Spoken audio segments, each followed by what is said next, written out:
پڑھ لا الہ الا اللہ، پڑھ لا الہ الا اللہ۔ میری بہن 16 سال سے بیمار ہے، اللہ شفا عطا فرمائے۔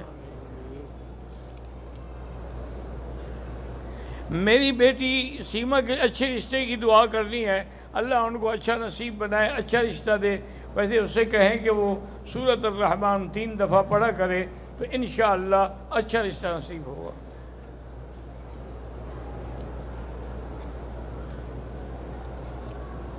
ایک عورت پاکستان سے عمرہ ادا کرنے کے لیے آئی ہے، لیکن اس کے ایام چل رہے تھے تو اب وہ فارغ ہو گئی ہے، تو احرام وہاں سے نیت کر کے آئی تھی یا نہیں کی تھی؟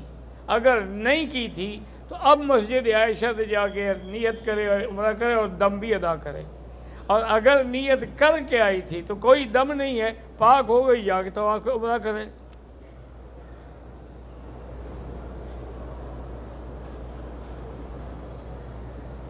ہمارے بہت ہی صاحبزادہ حضرت مولانا خواجہ سعید احمد خانقاہ سراجیہ کندیہ شریف کی اچانک وفات ہو گئی۔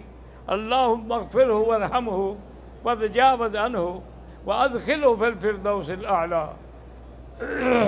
اللہم اغفر لنا ولوالدینا ولوالد والدینا ولمشائخنا ولمشائخ مشائخنا ولاساتذتنا ولمن حق علینا ولمن اوصانا واستوصانا ولجمیع المسلمین والمسلمات والمؤمنین والمؤمنات الاحیاء منہم والاموات۔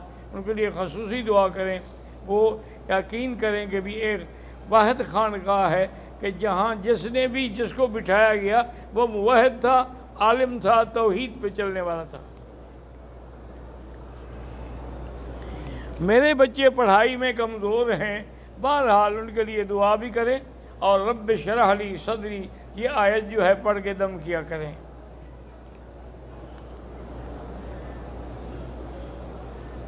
میں پاکستان سے آیا ہوں، طبیعت خراب ہو گئی، کچھ دیر کے لیے میں سو گیا، چادر اوڑھ لی جس کی وجہ سے پاؤں چھپ گئے، کچھ نہیں فرق پڑتا۔ بعض لوگ کبوتر چوک میں صفیں بنا کے کھڑے ہو جاتے ہیں نماز کی، اگر اگلی صفیں نظر آ رہی ہیں پھر تو نماز ہو جائے گی، اگر اگلی صفیں نماز نہیں آتی صرف آواز آتی ہے تو پھر نماز نہیں ہوگی۔ آواز تو آپ کو ٹیلی ویژن پہ پاکستان میں بھی آ سکتی ہے۔